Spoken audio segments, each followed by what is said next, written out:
couple of years ago, I wrote an article, I guess it was after the International Court of Justice had that ruling about the wall in Palestine, and I started off using this term lawfare. I said, I recently heard a military officer use this term lawfare, and then General Dunlap wrote to me and said, I coined that term. Don't give anyone else credit. So I'm just telling you this. As recently as 2005, it was in dispute. Who coined this? It was a new term. We have not been talking about this for decades. I think that was a little bit misleading, what Nick Rostow said at the beginning. Oh, we've always been doing lawfare. I think not. I mean, why haven't we had the term before? And I'd like to give you this very short, succinct explanation. What lawyers do in domestic litigation, we don't think of as lawfare because we think of that as a real legal system. What lawfare really means is applying legal techniques to international conflicts where previously we didn't think that this kind of lawyering could be relevant or could be conducted successfully or effectively. So let me just briefly hit on what seem to me three real distortions that come into play when people take international law too seriously in relation to international conflict. First, if you say, you violated international law in the way you conducted your defense, you're supposing that there is no reciprocity. That is, that what one side does is not at all affected by what the other side does, or excused or extenuated or justified by what the other side does. That's a very new idea. Let me just give you an example which we've all forgotten. We not only authorized ourselves to do some very nasty things in the Second World War, bombing of cities, for example, cutting off everything going into Japan, including food. We're really starving them. We not only authorized ourselves to do these things on the grounds that the people we were fighting did it first and they were worse than us, so we were allowed to do what they were doing. But when we had these famous trials afterwards, we took into account, well, how had this war been fought? Two famous examples, Admiral Dönitz, the head of the U-boat command. We tried to prosecute him for you sank ships without warning, and the judges at Nuremberg said, oh, come on, we can't really punish anyone for that anymore because the Americans did that in the Pacific. That can't be international law anymore if others are doing the same thing, so they let that go. They didn't even dare to prosecute Hermann Göring, head of the Luftwaffe, for bombing cities because that just would have been so indecent for us to say, we're shocked that you were bombing cities. People used to understand that the laws of war were somewhat contingent on what the other side did. To talk about laws of war now in complete abstraction from what the other side is doing, that is a real novelty. And that allows people who are merely lawyers, that is, are not studying the conflict or not responsible for the conflict, to say, I've read through a treaty and I've found that you violated, got to. If we've had lawfare for centuries, we would have had people doing that for centuries. Of course, we never had that until the last 10 or 15 years because they would have just been laughed away. The second thing that lawfare presupposes, I mean, what must be true in the world for lawfare to be possible is that the law that governs the conduct of hostilities is a very, very clear and definite law. More or less like domestic law. You can just look it up and say, you didn't file your income tax return, so we got to, or you didn't read me my Miranda warning, so you don't got me. You can do legal loopholes in a domestic legal system because we have a lot of litigation, a lot of precedents, a lot of statutes, and it's pretty clear most of the time what the relevant law is. Of course, this is not true at all in international affairs. Hardly any disputes about the law of war go to tribunals. People keep talking confidently about what it is. How can they be so confident? There are hardly any court cases. And this didn't happen inadvertently. We heard about this dispute about the wall in Palestine. Well, the United States from the beginning said in 1945, we agree that we will respond to any lawsuit in the International Court of Justice, but not if it involves an international treaty. And the one that we were thinking of, multilateral treaty, the one that we were most concerned about was the UN Charter.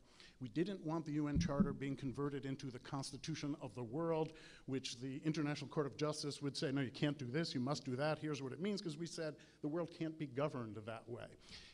In the 1920s, we refused to participate in the predecessor Permanent Court of International Justice unless they promised us that they would never give an advisory opinion that would be held against us, which they couldn't do. So we said, okay, sorry, we're not going to participate.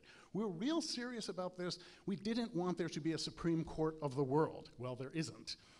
So everything that you hear about international law is somebody saying confidently, I believe it's such and such, and it will never be put to the test. So it's all in a kind of fantasy land. And one of the things which that does is it allows people to talk about international disputes, draining all of the context and morality out of it, and talking about it as if it's merely a technical question. If you go back in history, I mean, the United States did a lot of things which were sort of at odds with international law.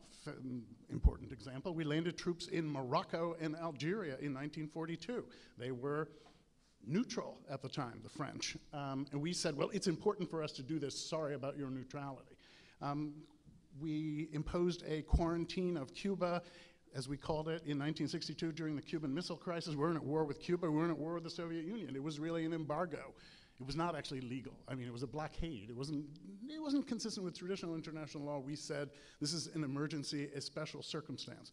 You're no longer able to do that if you're playing gotcha games with, oh yeah, the law is very clear and I have my court citations. And you can't even go to court afterwards to test whether you're right or not. So here's the third thing that's really disturbing about this.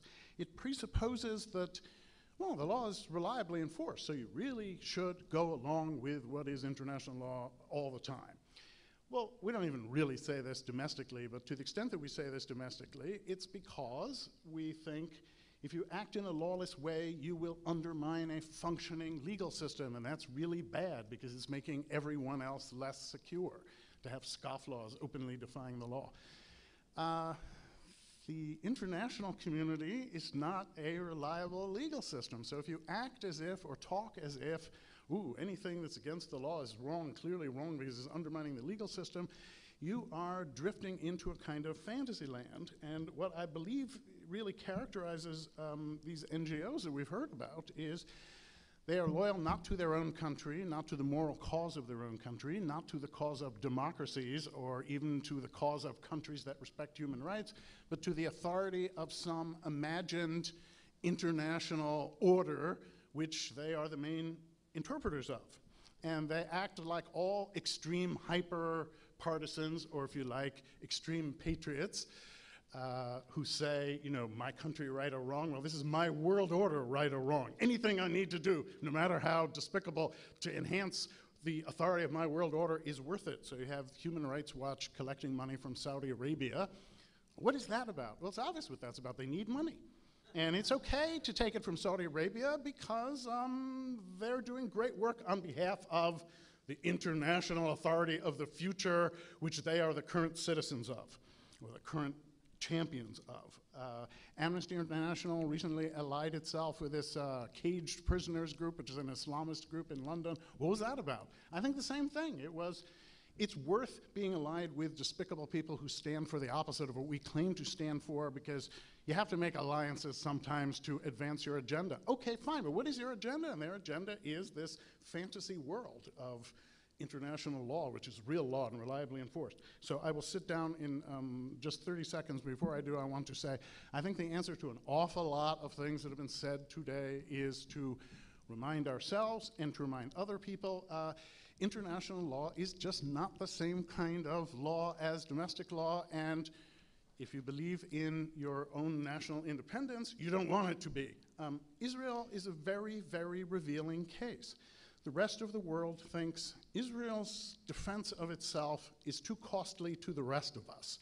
So we just as soon constrain your defense of yourself because it's just other people are reacting and getting upset, so just stop defending yourself.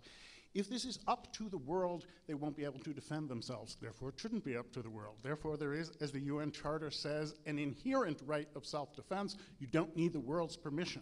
The more you drift into the... You don't have to applaud, it's obvious. The more you drift into the alternate worldview of we already live in an orderly world and we're just maintaining the authority of international law in our orderly world, the more you start to think, who are you to disrupt this orderly world by defending yourself? The moral claims of self-defense really just slip away.